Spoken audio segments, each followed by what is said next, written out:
Welcome to Inspire and Move, the show that inspires you to create, connect, and grow. I'm going to bring you meaningful conversations, aha moments, and all the motivation you need to up-level every part of your life. I'm Ali Aruda, founder of Inspire and Move, and your personal hype girl. I've gone from fashion school to celebrity stylist to corporate marketing to brick-and-mortar entrepreneurship with my husband, each time learning incredible lessons how to pivot, reimagine, and implement the steps to become successful. I'm passionate about inspiring others to live their best life, a life of joy. We have the power to design a life that we love, because life is too short not to. The best part is that you weren't meant to do this alone. If you feel like you are meant for more, let me ride shotgun with you, and together, let's get you to where you want to go. Hello, everyone. Welcome back to the Inspire and Move podcast. You are in for such a treat today, especially if you are someone who identifies as a high performer, a high achieving entrepreneur. If this sounds like you, don't go anywhere. Maybe get a cup of something or a bottle of water, electrolytes, and get ready for a really good conversation between myself and Dr. Nikia Smith. Welcome to the show. Yay, thank you. I'm so excited to be here and get into this conversation. I am so excited to have you. And as soon as you were brought into my world and the topics that you're so passionate to talk about, I thought that was perfectly aligned with so many of the members of my community. I'm going to go out on a limb and say women, especially. We do have men Yes. and women that listen to the show, but I think women, especially, will really be able to connect to today's conversation largely around burnout. hmm And I know you have a really personal story, which we're totally going to tap into. But my burning question for you to start things off is, why do so many high achieving women miss the early signs of burnout? Even if I'm already identifying myself, like even if we're Yeah. very self aware. So the early signs of burnout are often the things that we get praised for. So it's hard to miss them because at first you're going to start putting everything before yourself, and that's how you get burned out. So you're going to work extra hard, you're going to do extra tasks, you're going to volunteer for more kids PTA meetings, you're going to do all of these things, and if you have spare time, you're going to fill it, but you're going to be rewarded like you're always doing so much, you're handling everything so well, you're a superwoman. So when you get those accolades, when you get those gold stars, it's easy to keep pushing because it feels very positive. So you're getting all this external validation, even though on the inside you might be starting to feel like, wow, I'm getting really tired. I haven't had any time to myself. I don't even know what is fun anymore. All I know is what has to be done. But you just keep pushing through because that's how you've gotten so successful. For me, it was really interesting because certain things that were already part of my like being, part of my, essence were just a little bit amplified. I like to call myself a little bit sassy, quick whipped. We can do a little tit for tat, but I was becoming like highly irritable, which is like the negative, like the shadow side of that, right? Like everything was bothering me. And so it was very small and it was easy to be like, I probably just need more sleep. But then it just keeps continuing and then it becomes normal.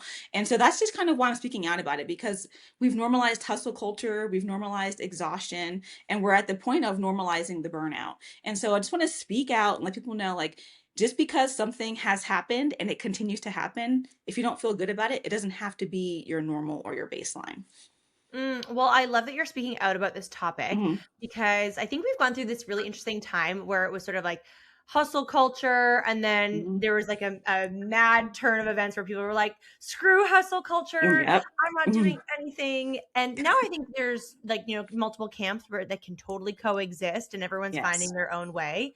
But I think it is still an area of opportunity for people like yourself that hmm that are an MD. You are a professional in the Yep. world of medicine and health and wellness, longevity, that this is an important topic of conversation. Oh yeah, it's very important because I think a lot of people think that burnout is a personal failure. Like I just couldn't keep up, I couldn't hang. And so I want to change the mindset around that. You could keep up, you could hang. That's how you got here, right? Yeah. So just throw that out of the bag, like throw that thought away. It's just a matter of redirecting your energy to what's truly important to you and what you truly want to focus on versus dispersing it so widely.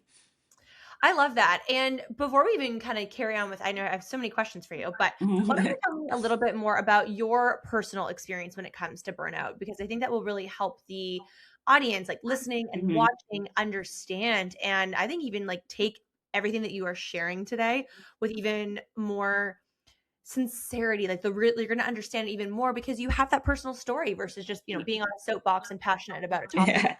Yes. I mean, I became passionate about this topic because I did burn out. And I not only burned out once, I kind of burned out twice. And so I like to share that because it's a cycle, right? Just because you might learn about it and improve what's happening now doesn't mean it can't happen again or in a different capacity.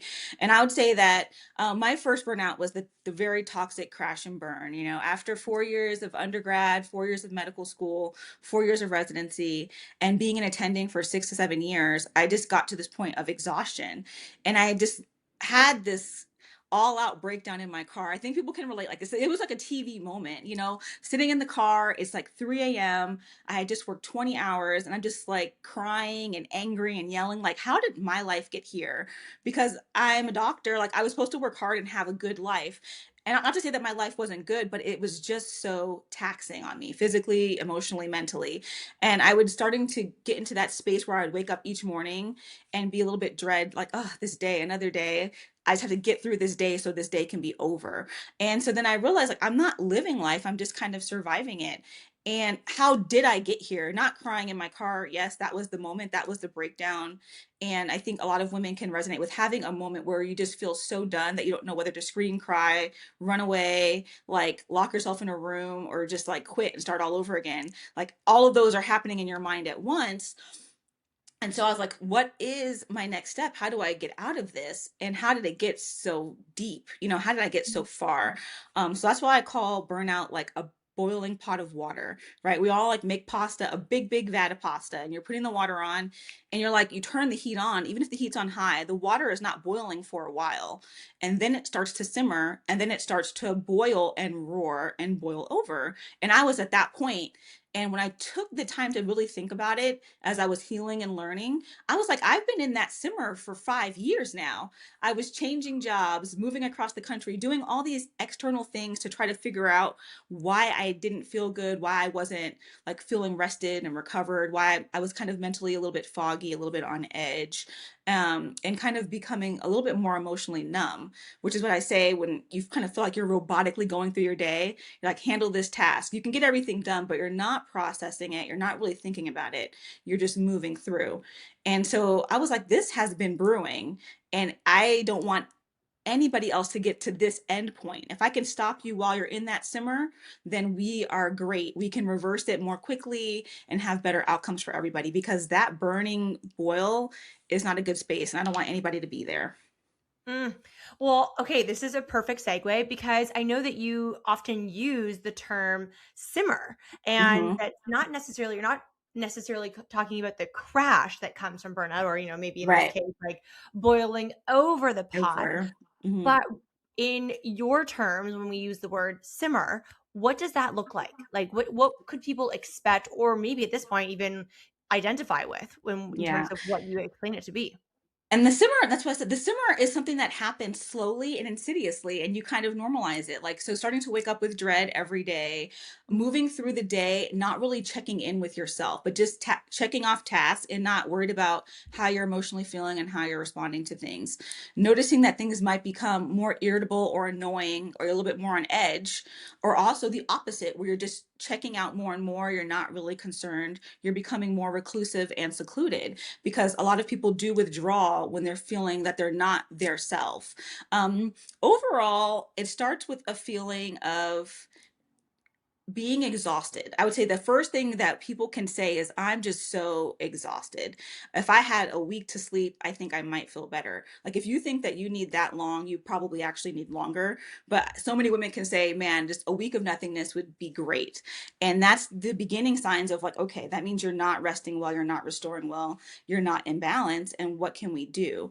And the longer you let it go on, the longer you just push through, the harder it is to recover. And that gets to the medical part, right? Your cortisol spikes, your adrenaline spikes, you're not sleeping well, so your body's not recovering. And usually you're not having a nutritious diet. Usually you're not moving your body, just because everything is so heavy. And so if you notice those things are starting to slip in your life, and the biggest one that I often give an example for that people resonate with is, I was getting my nails done, and most people know it takes an hour to 2 hours. And like 20 minutes in, I started getting really annoyed because I'm like, this is such a waste of time. I have so many things I could be doing. And I'm supposed to be doing this for myself to like relax and be pampered and be taken care of. And all I could think about was all the things I should be doing and how this was not beneficial and all of this stuff. And I'm like, wow, when did that happen? Like, Mhm. when did this happen?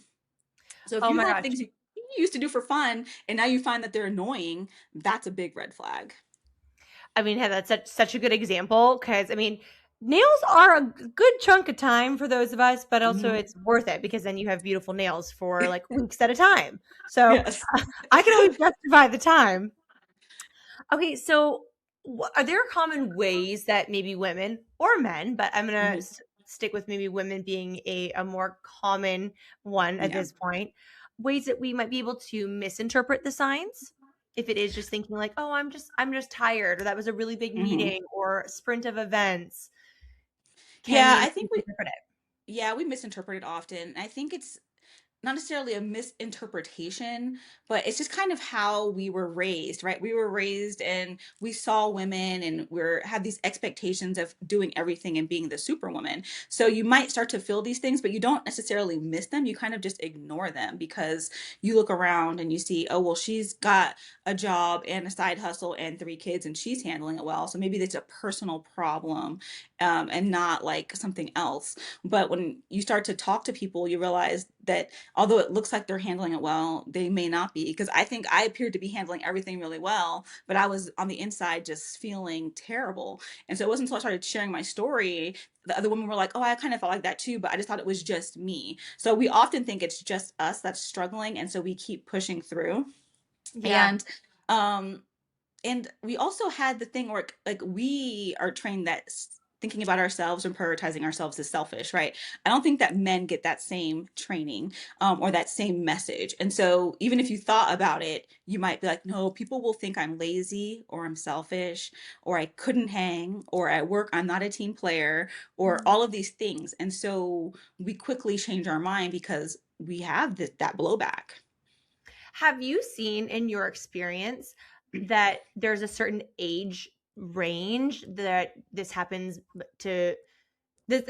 more commonly in? I don't even know if that Yeah. made complete sense, but it, Yes, like, no, but blew it my does make mind. sense because it is generational, and because I'm a geriatric millennial, I'm 40, and so I think I'm very cuspy with this, right? I'm sorry, Because is when I that what we're called at age of that's what we're 40 is a called. geriatric millennial? We're geriatric millennials because we were pre cell phone and pre internet. I was like, I remember before the internet. I remember before MapQuest. Like we have all these things. So we're geriatric millennials in the 40s, but I'm okay with it, I guess. I mean, that's just what it is. But everything is different, and I sometimes I'm like, okay, I'm a little bit cuspy because we had that work hard, have a good life, follow this path, go to school, do this and do that. We still had that path because before there was not that many other options, right? We didn't see other creative types of jobs and other creative types of living life. We just were raised with the traditional way. So that put a seed in our head. I think the youngers, with their YouTube and all this other stuff, they saw unconventional ways of doing things, and I do think that they prioritize their well-being. I think it could have went a little bit too far with thinking everything has to be exactly their way without a little bit of hard work, but there's a way to reach a balance. But I do think that there is some generational things that have been passed down from whoever your parents were and whatever you were consuming, during your formative years. But I definitely think that there is for sure generational cues, and I hope we just don't overcorrect.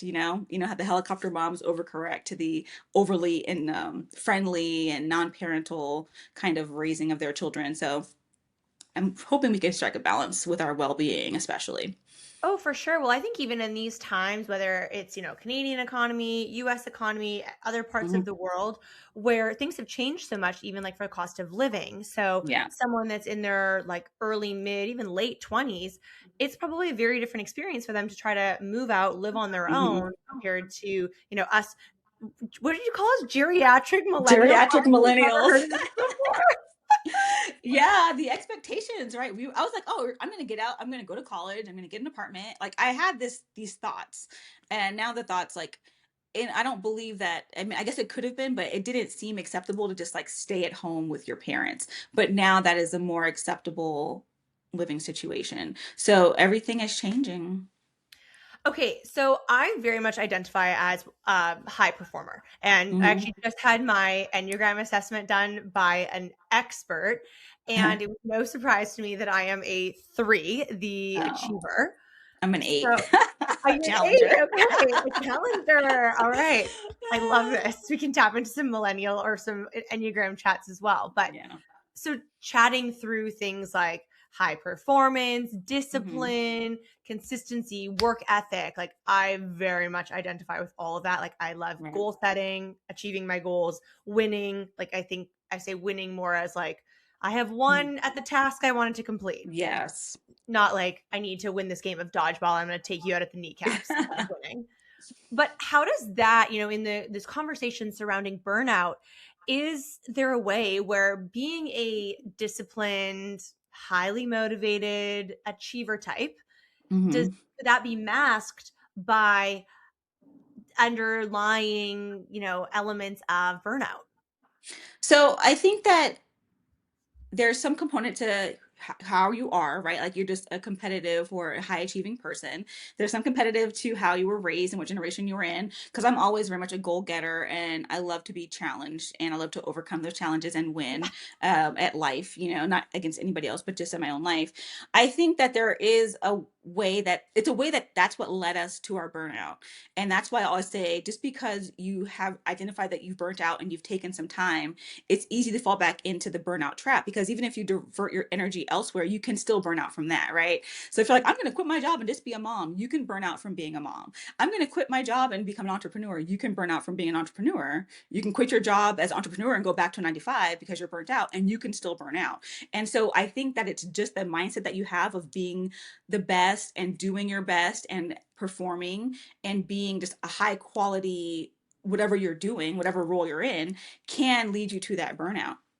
But Mm, also, in that same vein, if you put that amount of energy and discipline towards your own self, then you're going to come out on top, right? Because if you're just like, I have to at all costs protect myself because although I'm great at all these things, I'm the asset. And if I overextend and burn out, I'm no good to nobody. No good to nobody, but I'm not good to anybody, and also especially not myself.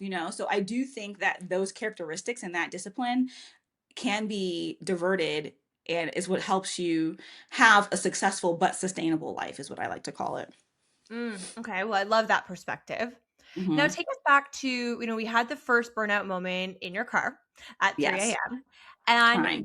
what did this journey look like for you to, you obviously identified that. And then how Yeah. did you course correct that before you experienced burnout part two? Yes.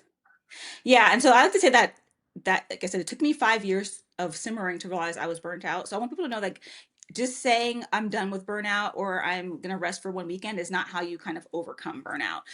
For me, I was about to quit my job. I applied to Trader Joe's. I was like, I'm leaving medicine. I'm working at Trader Joe's. I'm gonna sell cheese and flowers. I'm gonna be happy. And then I was like, but as I'm doing the work, I'm realizing all of these things, right? So the work is very extensive. I had a therapist working on some issues with my people pleasing and my perfectionism.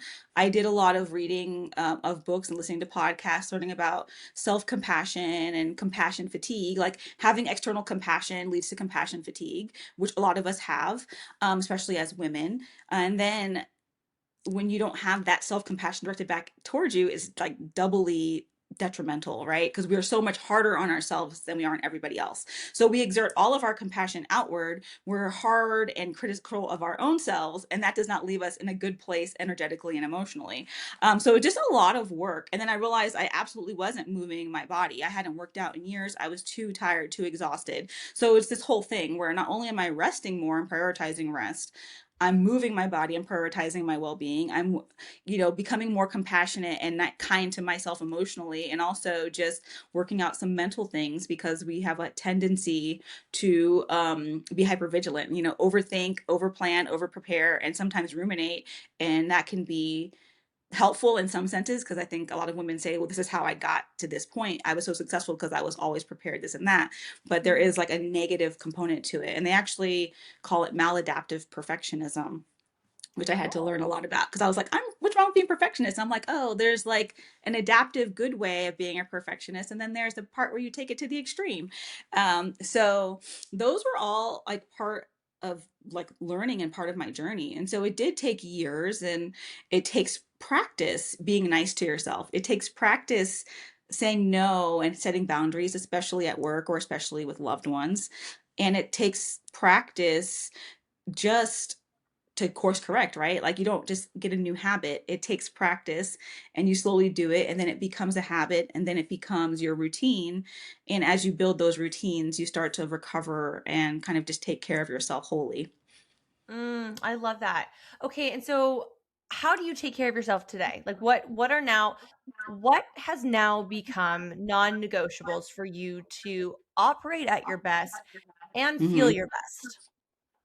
And so for me, I move my body daily. Like that was like the number one thing for me because I'm just like, how am I going to be a doctor? How am I going to say that I'm promoting health and wellness when I'm not taking care of myself? Right. So I do move my body daily. I started a journey of a Pilates practice in my recovery. And I always like to share this story because people are like, how did you get into Pilates? Like, it doesn't, I don't know. Like, I was just so tired at the really like the core of my burnout. I was like, what can I do laying down?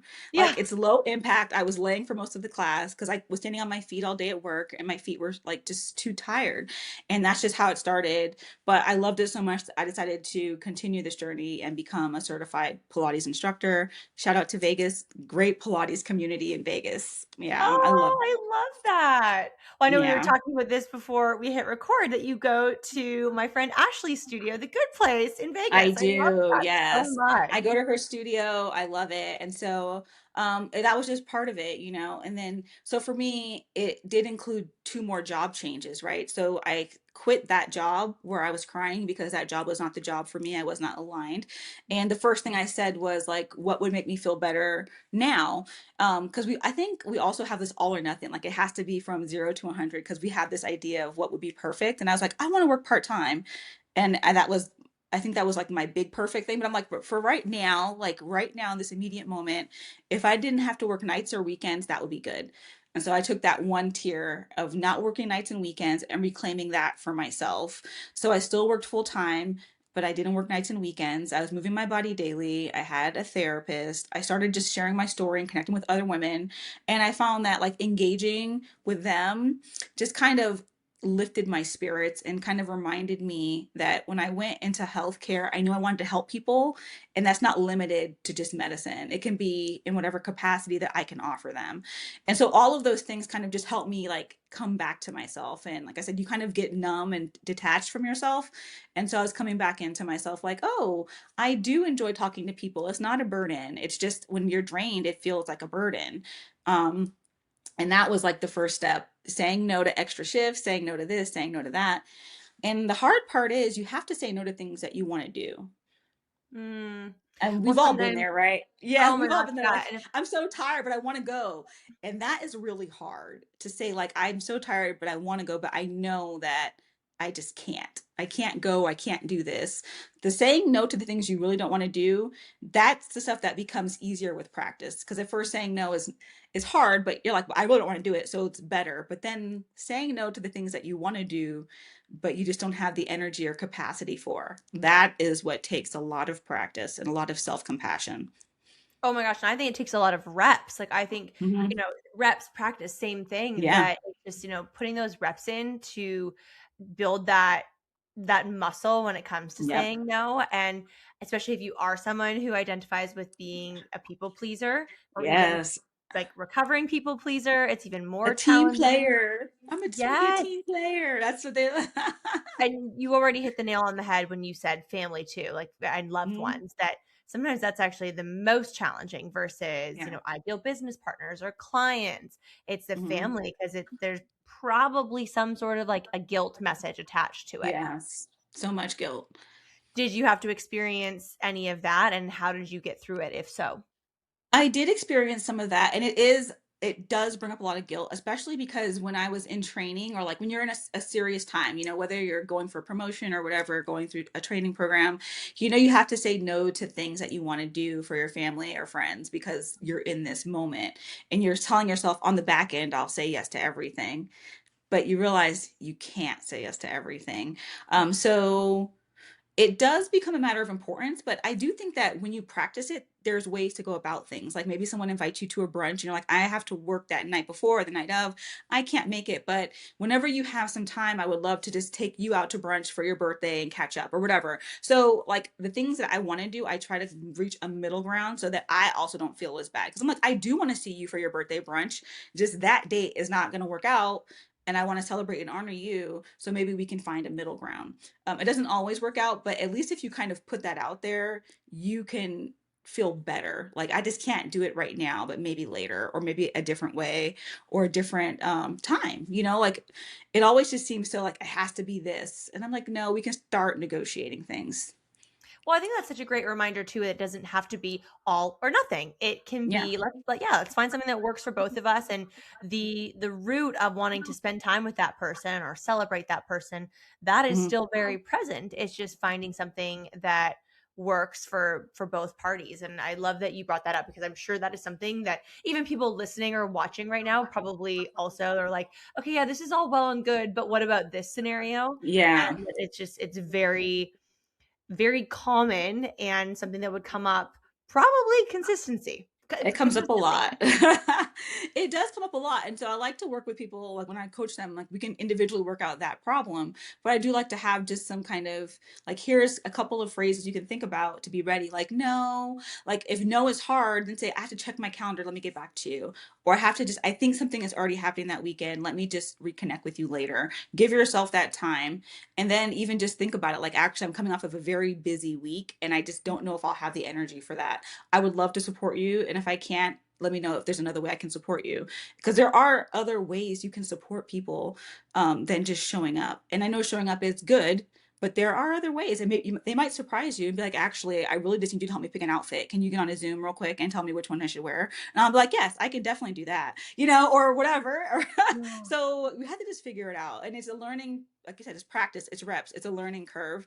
And people will start to appreciate that, because then they realize that they can do the same with you, and you're going to have grace for them in those moments. And so when people are like, oh, I feel really bad about canceling, but then I remember that you always are just so good about it and you would understand. I like to hear that. I like to Mhm. hear that people are like comfortable telling me that they don't have the energy or they can't do this, but they don't feel bad about it. Like, I like to be that safe space for people. Is there a threshold where, someone could do that, where I don't want to use the word bailing, but Yeah.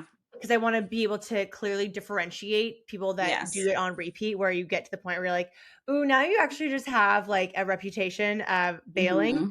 versus someone that's really being like authentically true to themselves and respecting their time, space, peace, and giving themselves grace to say, I've come off of a busy travel week or event week, speaking week, insert Yeah. whatever has happened, to then share with compassion and love that, I'm not able to attend your birthday dinner, but I love and care for Hmm. you so much. I'd love to do this. So, there's that option A. But then option B is someone who is Hmm. notorious for canceling last minute, maybe no showing. How Yeah. would you, coach between those two scenarios? And that would be something that would have to take some time, right? Because they'd have to be consistent. Now, if they were already consistent and they're just showing you who they are, then I would be like, okay, this is who they are. What do you actually expect from this relationship? Like, are we expecting too much from this relationship? Should Mm, this just be a stepped down relationship? Should this not be a relationship? Like, how much energy are you exerting into this? Because that's the big part too. And that's what I coach them with. Like, where is your energy going? We focus so much on where our time is going, but where is this energy going? Because a lot of energy is going into maintaining one-sided relationships with family, at work, with friends. And if you can just decide like, okay, I'm no longer putting my energy into this. She's always bailing. So the expectation is I'll invite her and that's it. Or I'll just stop inviting her. Like as long as you manage your own energy and your own expectations, because that's the part, the vampires, we don't want the vampires, which are the bailers who are always sucking our energy because we're always worried if they're going to bail or not. It is a very touchy situation because we have to remember that everybody is going through something. Mm-hmm. And depending on the phase of their own life, like maybe they are going through something and they are bailing. So it's like, how much do you want to say, hey, it seems like the past few times we tried to meet up, you've been unavailable. I don't know if there's something you're not sharing with me or something's going on or heavy. I do love you and I'm here for you. Don't feel pressure. Just reach out when you want. Or maybe you're just like, actually, no, I'm just done with this relationship. This just fizzled out. It is what it is. So it's a lot because I do value relationships, but I also don't value being manipulated in relationships. Thank you so much for listening. If you loved this episode, it would mean so much to me if you took a few seconds and shared this on social media, sent it to a friend, or left a 5-star review. There is power in community, and I'm so grateful to have you part of mine.